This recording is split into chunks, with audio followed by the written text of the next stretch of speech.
شکر ہے۔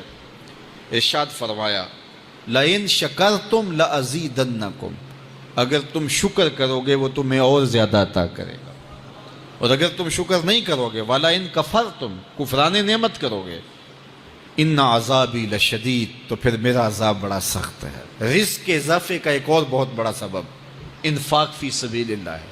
اللہ فرماتا ہے جو تم خرچ کرتے ہو تو جو چیز تم نے نکال دی اس کی جگہ اللہ تمہیں اور عطا کر دیتا ہے۔ بعض اوقات ہمارا یہ ہوتا ہے کہ کوئی آدمی مالی بحران میں آ گیا تو وہ کرتا کیا ہے کہ جو راہ خدا میں دینے کا کھاتا تھا پہلے اسے کلوز کرتا ہے، یہ فلاں مدرسے کو دیتے ہو یہ بھی بند کر دو، یہ مسجد کو دیتے ہو یہ بھی بند کر دو، یہ فلاں غریب کو دیتے ہو یہ بھی بند کرو، حالات ٹائٹ ہو گئے ہیں۔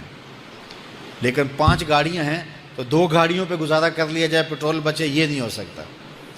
گھر کے لچھن وہی ہیں، لیکن بند کہاں سے کیا؟ جہاں سے رزق آنا تھا۔ ہمیں تو یہ حکم دیا ہے جب رزق تنگ ہونے لگے صدقہ دے کے رب سے کاروبار کر لو، صدقے سے تمہارے رزق میں اضافہ ہوگا۔ یہ رب کا وعدہ ہے اور اللہ کے وعدے جھوٹے نہیں ہو سکتے۔ رزق کی برکت کا ایک اور بہت بڑا ذریعہ النکاح ہے۔ فرمایا اگر تم نکاح کرو گے، تم فقیر ہو وہ تمہیں غنی کر دے گا۔ لوگ کہتے ہیں بچہ پیروں پہ کھڑا ہو لے تو پھر نکاح کریں گے، اللہ کہتا ہے تم نکاح کرو ہم پیروں پہ کھڑا کر دیں گے۔ ہمارا فلسفہ اپنا ہے، اس کا حکم اپنا ہے۔ وہ کہتا ہے ابھی تو یہ اپنے لیے نہیں کماتا تو جو آئے گی اس کو کہاں سے کھلائے گا؟ میاں جس نے آنا ہے اس نے اپنا رزق لے کے آنا ہے۔ تو بچوں کی شادیاں کرو، اگر وہ جوان ہو گئے رزق نصیب ہوگا۔ اپنے اہل خانہ کو نماز کے حکم دینے سے رزق بڑھتا ہے، چونکہ جو صبح کا وقت ہوتا ہے یہ رزق کے بٹنے کا وقت ہوتا ہے، اور جس گھر میں صبح کے وقت لوگ سوئے ہوئے ہوتے ہیں وہاں بے برکتیاں ہوتی ہیں۔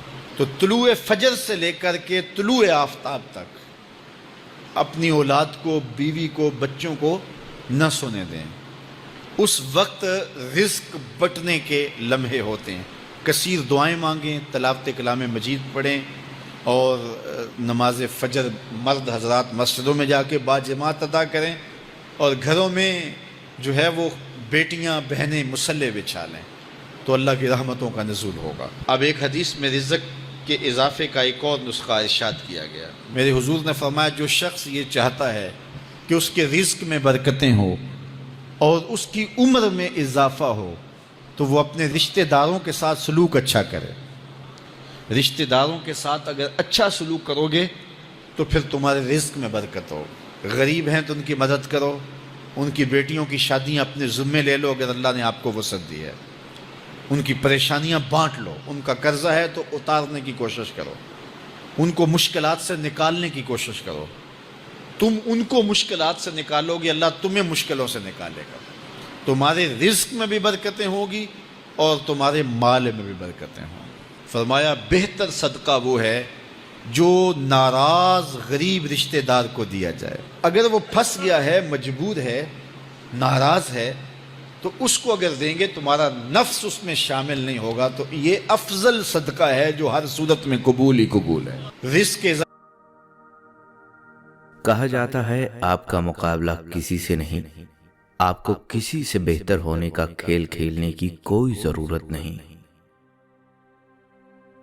نفس کی پیروی چھوڑ دو اور اس کی طرف رخ پھیرو جو سچا ہے اور سچائی کی تصدیق کرتا ہے۔ جو لوگ اپنے سینے میں تعصب کے ناگ پالتے ہیں وہ سب سے پہلے خود ہی ان کے زہر کا نشانہ بنتے ہیں۔ بہترین انسان وہ ہے جو اپنے عروج کے زمانہ میں اللہ کا شکر گزار رہے اور مصیبت کے وقت صبر اختیار کرے۔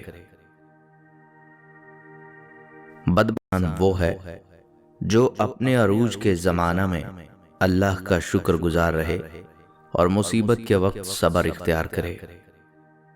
وہ ہے جو اپنے عروج کے زمانہ میں اللہ کا شکر گزار رہے اور مصیبت کے وقت صبر اختیار کرے۔ بدبختی کی علامت یہ ہے کہ علم کی دولت ملے لیکن اس کے ساتھ عمل کی توفیق نہ ہو، اور جس عمل میں اخلاص نہ ہو وہ رائے گاں جائے گا۔ انسان کو دنیا میں اپنی جنت بنانے کے لیے بھیجا گیا ہے، مگر انسان دنیا کو ہی اپنی جنت بنانے میں مگن رہتا ہے۔ جن انسانوں کی انا بہت مضبوط ہوتی ہے ان کی شخصیت بہت کمزور رہ جاتی ہے۔ اگر مخلص دوست میسر نہ ہو تو ضمیر کی آواز حاصل کرنے کا ذریعہ آئینہ ہے۔